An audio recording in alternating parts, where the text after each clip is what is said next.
하나님의 말씀은 마가복음 5장 25절에서 34절까지의 말씀을 함께 보도록 하겠습니다. 마가복음 5장 25절에서 34절까지의 말씀입니다.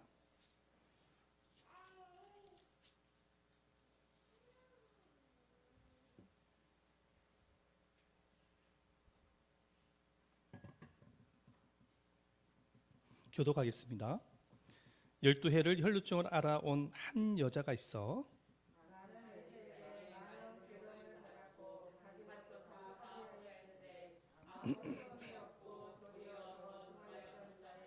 예수의 소문을 듣고 무리 가운데 끼어 뒤로 와서 그의 옷에 손을 대니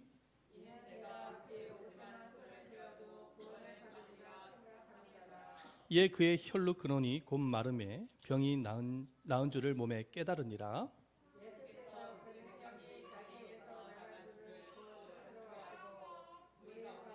돌이켜 말씀하시되 누가 내 옷에 손을 대었느냐 하시니 제자들이 여짜오되 무리가 애워싸움 미는 것을 보시며 누가 네게 손을 대었느냐 물으시나이까 하되 예수께서 이 일 행한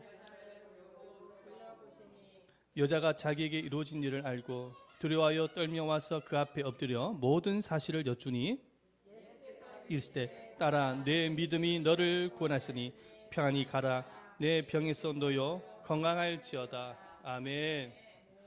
할렐루야.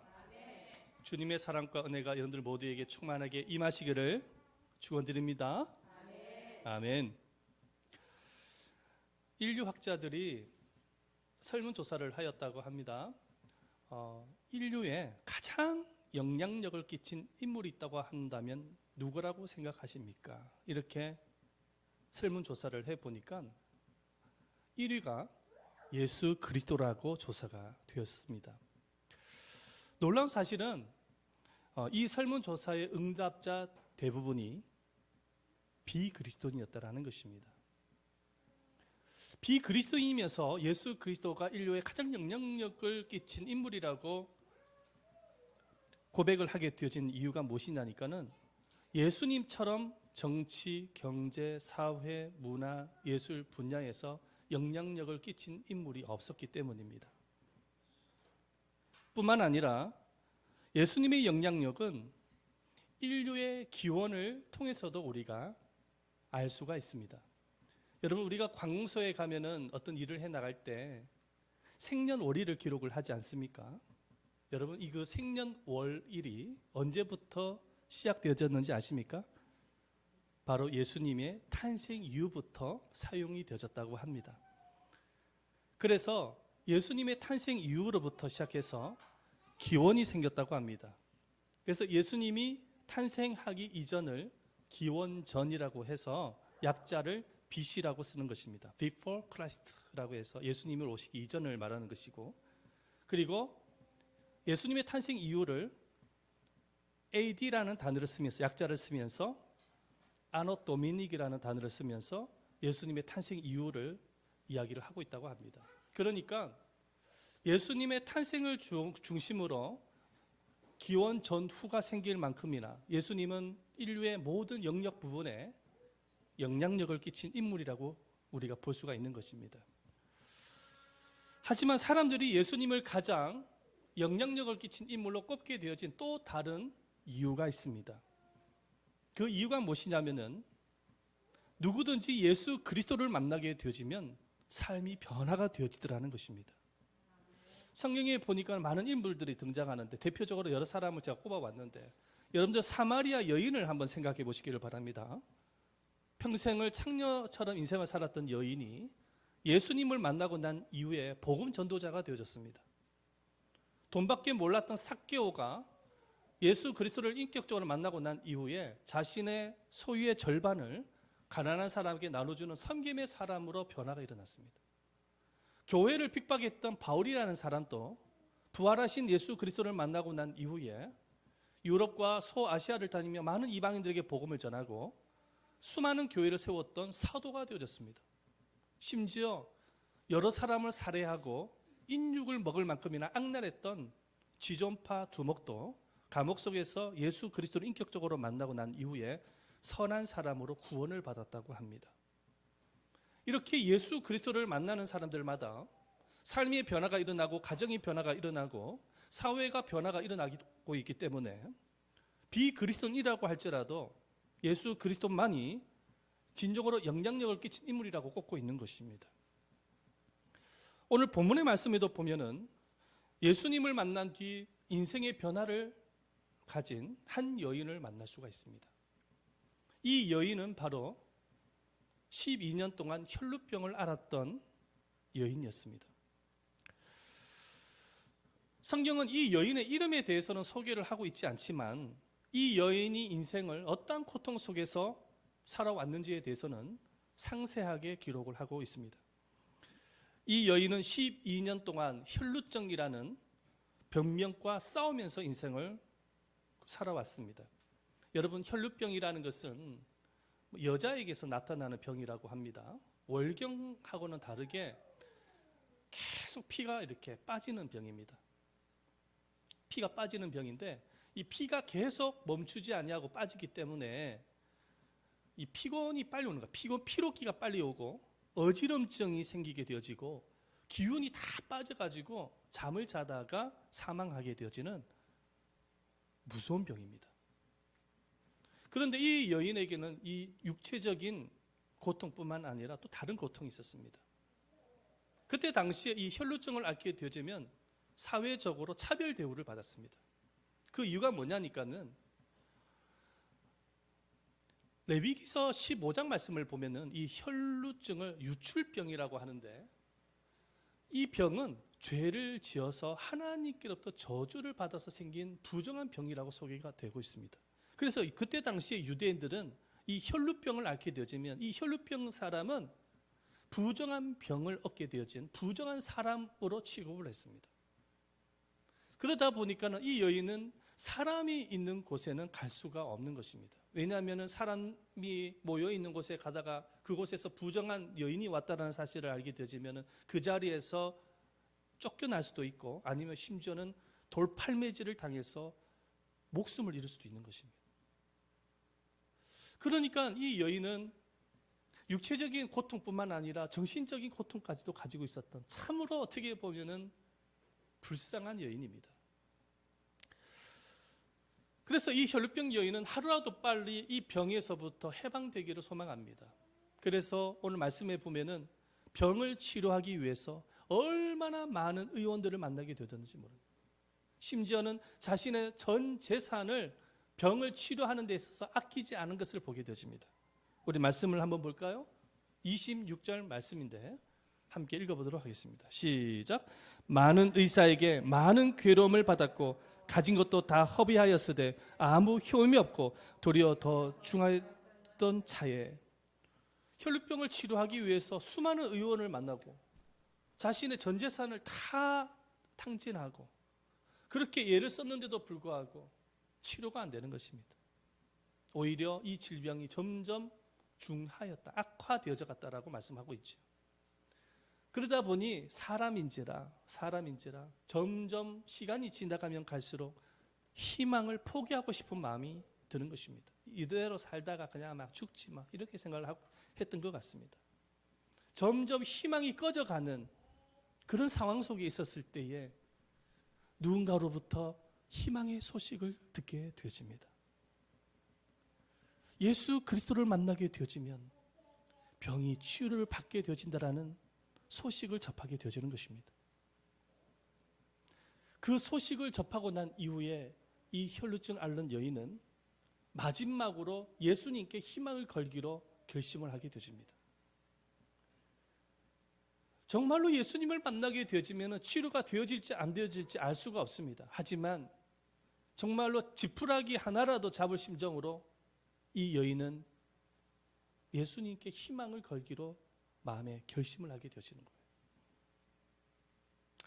그래서 예수님께로 가게 되어지는데 예수님께로 가까이 간다라는 것은 쉬운 일이 아니었습니다. 왜냐하면 예수님이 계신 곳에는 너무나도 많은 사람들이 모여 있는 것입니다. 수많은 인파들에 쌓여 있는 예수님을 만난다라는 것은 쉬운 일이 아닌 것입니다. 하지만 이 혈루증 앓는 여인은 내가 어떤 수모를 당하여도 예수님만큼은 꼭 만나야 되겠다라는 믿음을 가지고 예수님께로 다가갑니다.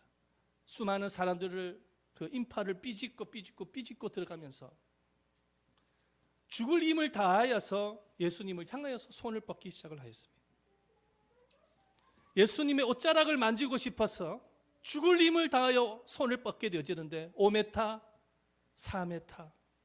그런데 인파에 밀려서 머리털은 막 엉키게 되어지고 옷은 찢어지고 아마도 신발도 벗겨졌을 것입니다. 인파에 밀려서. 그럼에도 불구하고 이 혈루증 앓는 여인은 오직 예수님을 향해서 손을 뻗게 되어집니다. 3m, 2m, 1m. 그리고 예수님의 옷자락을 만지는 순간에 기적을 경험하게 되어집니다. 자기 몸에 혈루병이 마르게 되어지고 치료가 되어지는 느낌을 갖게 되어져요. 다른 사람들은 알 수가 없지만 본인은 잘 아는 거예요. 혈루 근원이 말라지면서 치료가 되어졌다는 사실은 본인은 너무나도 잘 아는 것입니다. 우리 말씀을 볼까요? 29절 말씀인데 함께 읽어보도록 하겠습니다. 29절 시작. 이에 그의 혈루 근원이 곧 마름에 병이 나은 줄을 몸에 깨달으니라. 몸이 나았다라는 사실을 깨닫게 되어지는 거예요. 몸이 치료가 되어지자, 혈루병이 치료가 되어지자, 그때 예수님께서 그 수많은 인파들 중에서 이 혈루병 앓는 여인을 찾기 위해서 둘러보기 시작을 합니다. 부지런히 찾으시는 거예요. 여러분, 예수님께서 이 여인을 찾으시는 이유가 무엇일까요? 많은 사람들이 예수님의 옷자락을 만졌지만은 믿음으로 옷자락을 만진 사람은 이 여인밖에 없었기 때문입니다. 그래서 예수님께서 이 여인을 찾으시고 난 이후에 믿음을 칭찬하십니다. 그리고 그 여인의 영혼을 구원해 주시는 것뿐만 아니라 그 여인의 혈루병 질병을 완전하게 치료해 주시는 것입니다. 우리 말씀을 보겠습니다. 34절 말씀 읽어보겠습니다. 시작. 예수께서 이르시되 딸아 내 믿음이 너를 구원하였으니 평안히 가라. 내 병에서 놓여 건강할지어다. 아멘. 할렐루야. 이 혈루증 앓는 여인의 스토리는 이와 같은 것이지요. 자, 그렇다면 여러분, 혈루증 앓는 여인이 예수님을 만나게 되어짐으로 인해서 변화된 것은 외형적으로 볼 때 세 가지가 있습니다. 첫 번째가 무엇이냐면 보여주세요. 건강상의 변화입니다. 12년 동안 혈루증을 앓았지만은 예수님을 만남으로 인해서 치료가 되어진 것이죠. 건강을 회복하게 되었습니다. 두 번째 외형적인 변화는 뭐냐면 경제상의 변화입니다. 혈루증을 치료하기 위해서 자신의 전 재산을 탕진한 여인입니다. 그러나 이제는 치료가 되어졌기 때문에 더 이상 병원 비용을 들 이유가 없습니다. 이제는 직장 생활을 하면서 경제적으로 안정감을 찾아도 되는 것이죠. 경제상의 변화를 하나님께서 허락하셨어요. 셋째는 사회적인 변화입니다.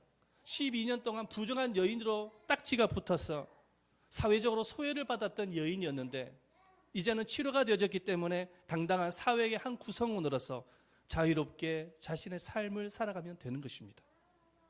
사회상의 변화가 생겼어요. 예수님을 인격적으로 만남으로 인해서 건강상의 변화가 생기게 되어지고 경제적으로 변화가 일어나고 사회적인 변화가 일어나게 되어진 것입니다. 이것이 바로 이 여인이 안게 되어진 외형적인 변화입니다.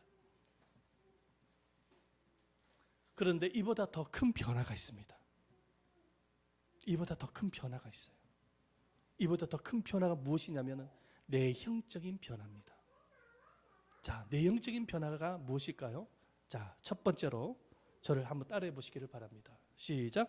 정체성의 변화가 있었습니다. 정체성의 변화가 일어났습니다. 여러분, 정체성이란 무엇이냐면 영어로 identity라는 단어를 쓰는데 뜻은 내가 내 자신을 어떻게 생각하는지에 대한 신념입니다. 이 여인은 예수님을 만나기 이전에는 스스로를 어떻게 생각을 했냐면 나는 절망의 사람이야. 나는 부정의 사람이야. 나는 버림받은 여인이야 라고 늘 생각하며 살았습니다. 이렇게 부정적인 정체성을 갖게 되어지는 원인이 무엇이냐니까 자꾸만 타인의 관점에서 자신을 바라보았기 때문입니다. 타인의 관점에서 자신의 정체성을 찾으려고 하였기 때문에 그래요. 그리고 환경을 통해서 자신의 정체성을 찾으려고 했던 것입니다. 이 여인은 12년 동안 절망적으로 인생을 살았죠. 사람들로부터 거의 왕따 취급을 받으면서 인생을 살아왔기 때문에 사람이 자기 자신을 향해서 부정한 여인으로 여겼기 때문에 스스로가 스스로를 생각하는 거예요. 나는 부정한 사람이구나. 나는 미운 오리 새끼이구나. 나는 버림받은 사람이었구나라는 사실을 늘 생각을 하면서 인생을 우울하게 살았던 것입니다. 아마도 심각한 우울증을 앓게 되어져서 의기소침하며 무기력하며 자포자기의 인생을 살았을 것입니다. 자, 그런데 이 여인이 예수님을 만나게 되어짐으로 인해서 정체성의 변화가 일어났어요. 이 여인은 치유를 경험을 하면서 하나님이 나를 얼마나 사랑하는지에 대해서 깨닫게 되어졌어요. 사실은 이 여인이 혈루증을 앓고 난 이후에 이 혈루증을 앓게 되어진 것은 자신이 죄를 지어서 저주를 받았다고 생각했기 때문에 이 여인은 늘 생각하기를 아하, 하나님께로부터 미움받은 사람이구나. 사람들이 자기 자신을 향해서 부정한 사람이라고 취급을 해도 그건 당연한 거야. 사람들이 나를 부정한 여인이라고 왕따 취급을 해도 그거는 당연한 거야. 왜냐? 하나님께로부터 미움을 받고 있기 때문에 이렇게 생각을 했던 여인이었습니다. 그런데 그 치유를 통해서 하나님의 사랑을 경험을 하게 되어진 거예요. 그러면서 이 여인이 변화가 일어나는 거예요. 정체성의 변화가 일어나는 거예요. 그러나 무엇보다도 이 여인이 정체성의 변화가 일어나게 되어진 것은 무엇보다도 예수님의 음성을 듣고 난 이후부터입니다. 예수님께서 이 여인을 향해서 가장 먼저 하신 말씀은 딸이라고 말씀하셨어요. 말씀을 볼까요? 34절 말씀이죠. 시작. 예수께서 이르시되 딸아 내 믿음이 너를 구원하였으니 평안히 가라 내 병에서 놓여 건강할지어다. 사람들은 이 혈루증 앓는 여인을 향해서 부정한 여인이라고 취급을 하였는데 예수님은 여인을 보자마자 사랑하는 딸이라고 부르신 것입니다. 예수님의 음성을 들으면서 깨닫게 되어지는 거예요. 나는 버림받은 사람이 아니라 하나님으로부터 사랑을 받고 있는 자녀였구나. 그때부터 이 여인은 타인의 관점에서 자신의 정체성을 찾는 것이 아니라 하나님의 관점에서 자신의 정체성을 찾기 시작을 한 것입니다. 하나님이 나를 어떻게 보시는가? 하나님이 나를 사랑하는 딸로 보고 있구나. 하나님은 나를 존귀하고 소중한 사랑하는 딸로 여기고 있구나. 하나님이 나와 함께 하시면 그래서 나는 무엇이든지 가능하다. 사람이 아니라 환경이 아니라 하나님의 관점에서 자신의 정체성을 찾았던 것입니다. 그랬더니 그 부정적인 정체성으로부터 긍정적인 정체성으로 바뀌어지는 거예요. 그리고 날마다 이제는 웃음꽃이 핀 행복한 하루하루를 보내게 되어집니다. 사랑하는 여러분, 예수님을 인격적으로 만나게 되어지면 정체성의 변화가 일어나게 되어지는 것입니다. 여러분, 그 레나 마리아라는 여성을 알고 계십니까? 사진 한번 보여주세요. 이 여인은 스웨덴 사람입니다. 그런데 태어날 때부터 두 팔 없이 한쪽 다리는 짧은 모양으로 중증 장애자로 세상에 태어나게 되었습니다. 병원 측은 부모님에게 키울 수 없으니 보호소에 맡기라고 권면을 하였습니다. 그런데 부모님은 독실한 크리스찬입니다. 신앙이 깊은 사람이었습니다. 그럴 수는 없다고. 그래서 보호소 맡기는 것을 거절하고 본인이 하나님의 사랑으로 키우겠다고 마음을 먹었습니다. 하지만 세월이 흘러가면서 이 레나 마리아는 자기가 정상아가 아니라는 사실을 깨닫게 되어지면서 날마다 절망하고 불평하면서 인생을 살아가게 되어집니다. 그럼에도 불구하고 레나 마리아의 부모님은 아이를 위한 기도를 포기하지 아니하고 신앙으로 양육을 하면서 결과 이 레나 마리아가 주님을 인격적으로 만나게 되어지는 역사가 일어나게 되어집니다. 예수님을 인격적으로 만나게 되어지면서 첫 번째, 정체성의 변화가 일어납니다. 비록 나의 몸은 중증 장애의 몸을 갖고 있지만은, 하지만 나의 마음은 건강하다고 믿게 되어진 것입니다. 그 이유가 무엇이냐니까 하나님으로부터 사랑을 받고 있는 딸이기 때문입니다. 하나님이 자신을 소중하게 여기고 가치 있는 존재로 여기고 있기 때문에 비록 육체적인 몸은 두 팔이 없는 중증 장애자지만 나의 정체성, 나의 마음은 건강하다고 믿은 거예요. 그래서 그리스도 예수 안에서 나는 무엇이든지 할 수 있어. 그래서 모든 매사에 긍정적으로 받아들이는 거예요. 모든 상황을 긍정적으로 받아들이게 되어집니다.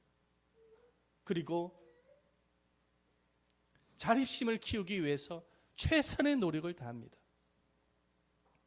그 결과 여러분 놀라지 마십시오. 이 여인이 세계 여자 수영 선수권에서 금메달 4개를 땁니다.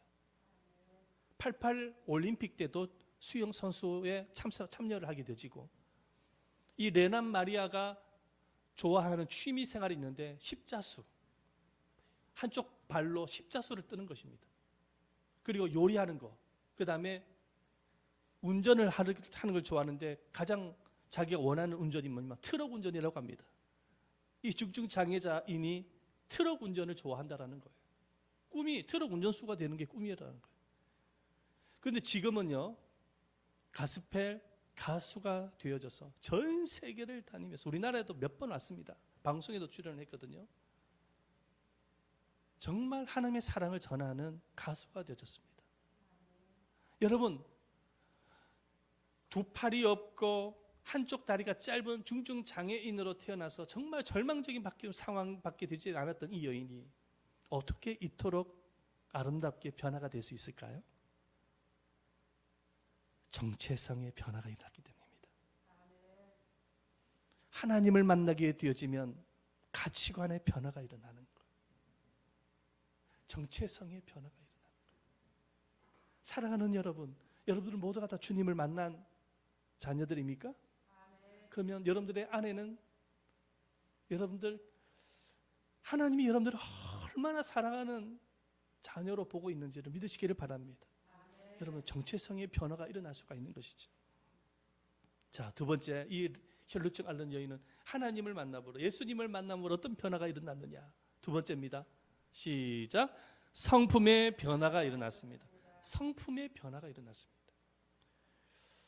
혈루증 앓았던 여인이 예수님을 만나기 이전에는 어떠한 성품을 갖고 있었던 여인인지는 알 수가 없어요. 그런데 우리가 추측하건대 절망과 상처가 많은 사람일수록 원망과 불평과 분노가 많아요. 아마 그랬을 것 같아요. 아마도 12년 동안 원망과 불평과 분노가 많은 여인이었지 않나, 이렇게 우리가 추측을 할 수가 있습니다. 하지만 이 여인이 예수님을 만나고 난 이후에는 성품의 변화가 일어납니다. 예수님께서 수많은 인파들 가운데서 이 혈루증 앓는 여인을 찾으셨어요. 그때 이 여인은 예수님 앞에 무릎을 꿇고 엎드리는 장면을 우리가 볼 수가 있습니다. 말씀을 보십니다. 33절 말씀이죠? 읽어보겠습니다. 시작. 여자가 자기에게 이루어진 일을 알고 두려워하여 떨며 와서 그 앞에 엎드려 모든 사실을 여쭈니, 예수님 앞에 어떻게 했다고요? 엎드렸다라는 거예요. 수많은 인파들 중에 예수님 앞에 엎드린 사람은 이 여인 한 사람밖에 없었어요. 왜 엎드렸을까요? 예수님 앞에 엎드렸던 이유가 무엇일까요? 그냥 꼿꼿하게, 목을 꼿꼿하게 세워서도 치료받을 수가 있었을 텐데 왜 이 여인은 예수님 앞에 엎드렸을까요? 하나님 앞에 자신이 철저한 죄인임을 깨닫게 되어졌기 때문입니다. 마음이 강박하고 교만했던 베드로도 그 갈릴리 바닷가에서 예수님을 인격적으로 만나고 난 이후에 이렇게 고백을 하죠. 주여 나를 떠나소서 나는 죄인이로소이다. 그러면서 예수님 앞에 엎드리는 장면을 보게 되집니다. 누가복음 5장 8절 말씀에 기록이 되어 있죠. 함께 읽어보도록 하겠습니다. 시작. 시몬 베드로가 이를 보고 예수의 무릎 아래 엎드려 이르되 주여 나를 떠나소서 나는 죄인이로소이다 하니, 그 갈릴리 바닷가에서 예수님께서 그 그물이 찢어지도록 고기를 잡은 그 기적의 현장 앞에 베드로는 그제서야 예수님을 만나게 되어지는 거예요. 그때 베드로는 예수님 앞에 엎드리는 장면을 보게 되죠. 베드로가 엎드렸다는 것은 기적이에요. 이 사람이 어떤 사람인데요? 마음이 얼마나 꼿꼿한 사람인데요? 자신이 죄인임을 고백을 하면서 주님 앞에 엎드렸다는 것은 성품의 변화가 있지 아니하고서는 있을 수 없는 일입니다. 그렇게 강팍하고 교만했던 사람이 겸손한 성품으로 변화가 일어난 거예요. 사랑하는 여러분, 예수님을 인격적으로 만나게 되어졌을 때에 예수의 마음을 품게 되어지는 사실을 믿으시길 바랍니다. 아무리 강팍한 사람이라고 할지라도, 여러분 쥐존파 두목이었던 사람이 감옥에서 성경을 보다가 예수님을 만나게 되었어요. 누군가의 전도를 통해서 예수를 만나게 되어졌습니다. 그런데 그렇게 착하고 선한 사람으로 변화가 되어지더라는 거예요. 예수를 만나야 성품의 변화가 일어나는 거예요. 학교에서 교육을 많이 받는다고 해서 성품의 변화가 일어나는 것이 아니라 실제적으로는 예수님을 인격적으로 만나게 되어질 때에 변화가 일어납니다. 마음의 변화가 생기는 거예요. 예수의 마음을 품게 되어지고, 그리고 지속적으로 예수의 성품을 닮아가게 되어집니다. 그걸 우리가 신학적인 용어로 성화라고 말을 합니다. 예수님을 닮아가는 것. 과거에는 그렇게 못난 사람이 예수를 믿고 난 이후에 예수님을 닮아가는 거예요. 선하고 착한 사람으로 변화가 일어나는 거예요. 이게 성화라는 거예요. 저와 여러분은 지금 성화의 과정 속에 있다는 사실을 믿으시길 바랍니다. 과거의 우리의 모습이 아니잖아요. 날이 가면 갈수록 우리는 점점 더 주님을 닮아가게 되어지는 것입니다. 그 예수님께서 제자들에게 이런 말씀을 하셨어요. 마태복음 11장 29절 말씀에 이렇게 말씀하셨어요. 읽어봅니다. 시작. 나는 마음이 온유하고 겸손하니 나의 멍에를 메고 내게 배우라. 그러면 너희 마음이 쉼을 얻으리라. 무엇을 배우라고 말씀하고 계십니까? 마음의 온유하고 겸손함. 온유함, 예수님의 온유함, 예수님의 겸손함을 배우라는 거예요. 예수님은 제자들에게 성품의 변화를 기대하신 것입니다. 할렐루야. 주님을 만나면 성품의 변화가 일어납니다. 마지막 세 번째입니다.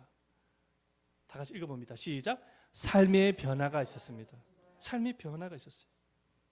여러분, 이 혈루증 앓는 여인은 어떤 여인이었던 것 같아요? 12년 동안 질병의 투병 속에서, 혈루증이라는 투병 속에서 인생을 살았기 때문에 자기 문제에 고립이 되어져서 굉장히 이기적으로 살았을 가능성이 큽니다. 고통과 아픔이 많은 사람일수록 자기 문제에 함몰이 됩니다. 그래서 주변을 돌아보질 못해요. 항상 초점은 자기 자신이에요. 그래서 굉장히 이기적으로 흘러갈 가능성이 많아요. 그럴 수밖에 없었던 것이 육체적으로 정신적으로 고통을 받고 있었기 때문에 주변을 돌아볼 여유가 없었던 것이죠. 하지만 이 여인은 예수님을 만나고 난 이후에 삶의 변화가 일어나는데, 자기 자신에서 이제는 이웃의 삶으로 변화가 일어나는 거예요. 자기 자신에서 교회와 하나님의 나라를 위한 삶으로 변화가 일어나는 것입니다. 여러분, 이 사실을 우리는 성경에서 예수님을 만난 수많은 인물들을 통해서 발견할 수가 있어요. 사마리아 여인을 보세요. 남편 5명이나 갈아치운 여인이에요. 마을 사람들로부터 온갖 멸시와 천대를 받았던 여인이었습니다. 상처가 많은 여인이었어요. 그런데 그 여인이 우물가에서 예수님을 만나고 난 이후에 삶의 변화가 일어납니다. 그 이후부터 어떤 인생을 살아가게 되십니까? 사마리아 마을로 들어가서 그 대인기피증이 많았던 여인이 말이죠, 사마리아 마을로 들어가가지고 사람들을 만나면서 예수님을 전합니다. 이 여인 한 사람으로 인해서 얼마나 많은 사마리아 마을 사람들이 예수를 믿게 됐는지 모릅니다. 말씀을 한번 볼까요? 말씀 보겠습니다. 읽어보겠습니다. 요한복음 4장 28절과 29절 시작. 여자가 물동이를 버려두고 동네로 들어가서 사람들에게 이르되 내가 행한 모든 일을 내게 말한 사람을 와서 보라, 이는 그리스도가 아니냐 하니 네, 39절 말씀도 읽어보겠습니다. 시작. 여자의 말이 내가 행한 모든 것을 그가 내게 말하였다 증언함으로 그 동네 중에 많은 사마리아인이 예수를 믿은지라.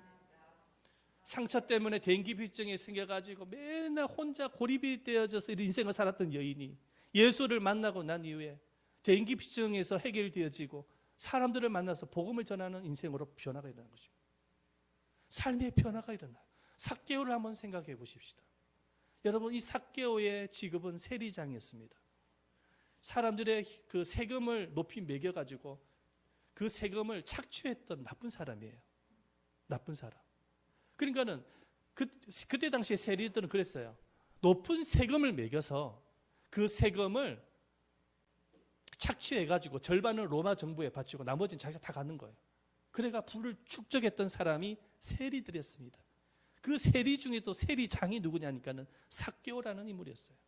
그러니까 이 삭개오는 얼마나 나쁜 사람이었는지 유대 백성들로부터 밑쪽에 혈세를 빨아먹는 메구노라는 말을 들으면서 인생을 살아왔던 사람이었습니다.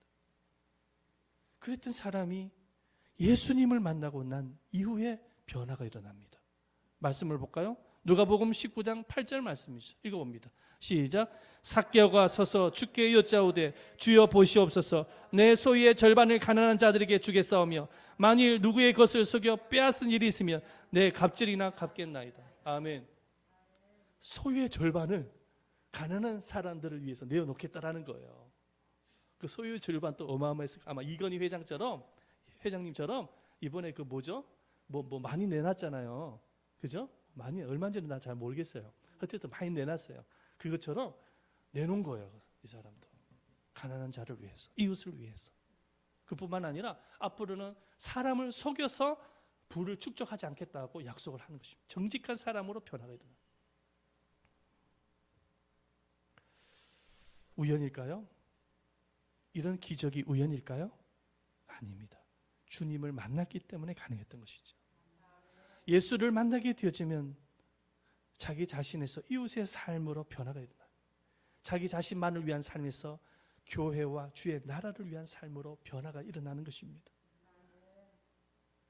예수를 만나야 돼요. 한번 따라해보세요. 예수님을 만나야 된다.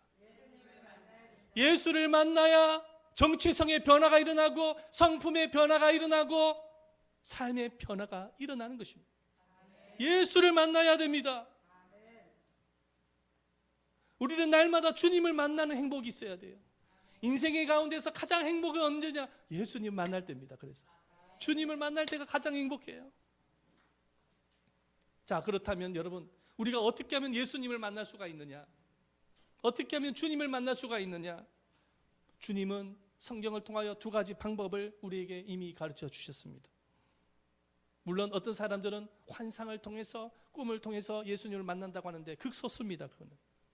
왜 그런 사람들에게 환상을 통해서, 꿈을 통해서, 어떤 기적을 통해서 특별한 방법으로 예수님을 만나게 하시느냐? 그런 방법을 통해서만이 그 사람은 예수를 믿을 수 있기 때문입니다. 그러나 모든 사람에게 그렇게 하나님은 만나시질 않습니다. 하나님께서는 우리를 만나실 때 두 가지 채널을 통해서 만나시는데, 첫 번째로 저를 한번 따라해 보십시다. 말씀을 경험함으로 만나게 하신다. 하나님의 말씀을 경험하게 하시는 거예요. 예배 시간에 말씀을 듣는 가운데 하나님의 말씀이 깨닫게 되어지고 그 깨달음을 통하여 주님을 인격적으로 만나게 되어집니다. 우리 데살로니가전서 2장 13절 말씀이죠. 함께 읽어보겠습니다. 시작.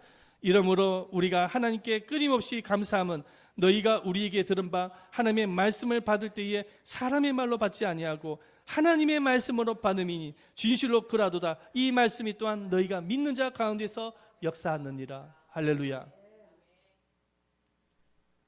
말씀을 받을 때에 사람의 말로 받지 아니하고 누구의 말씀으로? 하나님의 말씀으로 받음이니. 이렇게 말씀하고 있죠. 여러분, 성령님은 말씀의 영이십니다. 그래서 말씀을 들을 때 말씀을 깨닫게 하시고 우리 마음속에 믿음을 주시는 거예요.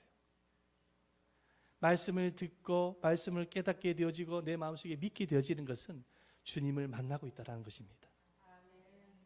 주님을 만난다는 것은 말씀을 통해서 믿음이 생길 때 만나게 되어지는 거예요. 두 번째는 어떤 방법을 통해서 주님을 만나시느냐. 저를 한번 따라 보십시다. 기도 응답을 통해서 만나신다. 기도 응답을 통해서 만나시는 것입니다. 예수님께서 제자들에게 기도에 대해서 이렇게 말씀을 하셨어요. 요한복음 16장 24절 말씀이죠. 읽어봅니다. 시작. 지금까지는 너희가 내 이름으로 아무것도 구하지 아니하였으나 구하라 그리하면 받으리니 너희 기쁨이 충만하리라. 아멘. 구하라 그리하면 받으리니 너희 기쁨이 충만하게 되실 것이다. 예수님께서 제자들에게 왜 이 약속을 하셨을까요? 구하라라는 것은 기도하라는 말씀이잖아요. 기도하면 기쁨이 충만하게 되어진다. 도대체 이게 무슨 말씀일까요? 왜 기쁨이 충만하게 되어집니까? 기도를 하면서 기도 응답을 통하여 주님을 만날 수 있기 때문에 기쁨이 넘치게 되어지는 것입니다. 기도 응답을 통하여 기쁨을 주시는 거예요. 기도 응답을 통하여 주님을 만나게 하시는 거예요. 기도 응답을 통하여 성령님을 체험하게 하시는 거예요. 기도 응답을 통하여 주님을 만나게 하시는 것입니다. 할렐루야. 기도 응답을 통하여 주님을 만나게 하십니다. 기도 응답을 통하여 주님을 만나게 하십니다. 할렐루야. 너희 기쁨이 충만하게 되어지리라. 기도를 통하여 주님을 만날 수 있기 때문에 기쁨이 넘치게 되어지는 거예요. 제가 기도를 하면서 얼마나 응답을 많이 받았겠습니까? 그런데 최근에 또 기쁜 일이 있어서 여러분들에게 잠시 한번 간증을 하겠습니다. 저는 기도할 때마다 교회 재정을 놓고도 기도를 합니다. 왜냐하면 좀 더 보다 더 선교 활동을 하기 위해서, 그리고 또 대출금이 있기 때문에 그 대출을 갚기 위해서 뭐 여러 가지 기도 제목을 기도하지만은 교회 재정을 놓고도 기도를 하는데, 그런데 이번 주에 저기 어떤 다른 지역에 계시는, 제가 잘 알고 계시는 어떤 집사님으로부터 연락이 왔습니다. 그 집사님이 집값이 올라가가지고 말이죠. 집값이 많이 올랐나 봐요. 집값이 올라서 우리 교회에 헌금하고 싶다라는 거예요. 그래서 얼마를 헌금했냐면 400만 원을 헌금하셨습니다. 할렐루야. 그래서 그 헌금으로 대출금 일부를 갚았습니다. 하나님의 역사죠. 400만 원은 저에게는, 우리 교회는 큰 돈입니다. 어떤 분은 또 뭐 그걸 가지고 그래요 이렇게 이야기하시는 분도 계시는데 아닙니다. 큰 재정이에요. 이런 기도 응답을 통해서 경험하는 것은, 주님이 나와 함께하고 계시구나. 날마다 주께서 나를 만나고 계시구나. 경험하는 것입니다. 기쁨이 넘치게 되어지는 거예요. 여러분에게는 그런 기도 응답이 있으십니까? 여러분에게는 그런 기도 응답이 있으십니까? 그런 기도 응답을 통해서 주님을 만나고 계십니까? 오늘 주님이 약속하셨잖아요. 구하라 그리하면 받으리니 너희 기쁨이 충만하게 되실 것이다. 그럼 기도해야죠. 그런데 안타까운 것은 정말 기도를 하지 않는 성도들이 있다라는 것입니다. 적어도 하루에 30분 이상은 하셔야죠. 골방에 들어가서 기도하시고 아니면 교회 나오셔라도 기도하셔야죠. 하나님께서 기쁨을 주시겠다고 약속하고 계시는데도 불구하고 기도를 쉬는 성도님들이 계시더라고요. 너무나도 아쉽고 안타깝고 답답한 부분이 그 부분입니다. 주님을 만나지 못하면 믿음이 생길 수가 없어요. 주님을 만나지 못하면 기쁨이 생길 수가 없어요. 주님을 만나지 못하면 행복한 인생을 살아갈 방법이 없는 것입니다. 돈 많으면 뭐합니까? 잘 나가면 뭐합니까? 예수를 만나야지만 행복해질 수가 있는 거예요. 예수를 만나야 기쁨이 날마다 충만해지는 것입니다. 그럼 예수님을 만날 수 있어야죠. 우리 예수님께서, 하나님께서 이렇게 말씀하셨어요. 나를 간절히 찾는 자가 나를 만날 것이다. 자, 잠언서 8장 17절 말씀이죠. 읽어봅니다. 시작. 나를 간절히 찾는 자가 나를 만날 것이다. 할렐루야. 분명히 약속하고 있어요. 나를 찾으면 나를 만나게 되실 것이다. 우리가 말씀을 통해서, 기도를 통해서 하나님을 간절히 찾으면 주님을 인격적으로 만나는 역사가 있게 되어지고, 혈루증 앓는 여인이 치료를 받고 고침을 받고 변화가 일어난 것처럼 여러분들 인생 가운데서도 그런 놀라운 기적의 역사가 일어난다는 사실을 믿으시기를 바랍니다. 그래서 우리 모두가 다 하나님을 만나십시다. 인생의 진정한 행복은 거기 있는 거예요. 물고기가 물을 떠나서는 행복을 누릴 수가 없고, 초목이 흙을 떠나서는 행복을 누릴 수 없듯이, 우리 인생은 하나님을 떠나서는 진정한 행복이 없다는 사실을 믿으시기를 바랍니다. 하나님을 인격적으로 만나십시오. 너무 일에 집중하거나 너무 일에 집착하거나 너무 바쁘게 인생을 보내지 마십시오. 아무리 바쁘시더라도 주님을 만나는 그 이상의 보다 더 중요한 것은 없습니다. 우리 모두가 다 주님을 만남으로 진정한 기쁨을 누리시기는 여러분들 되시기를 축원드립니다.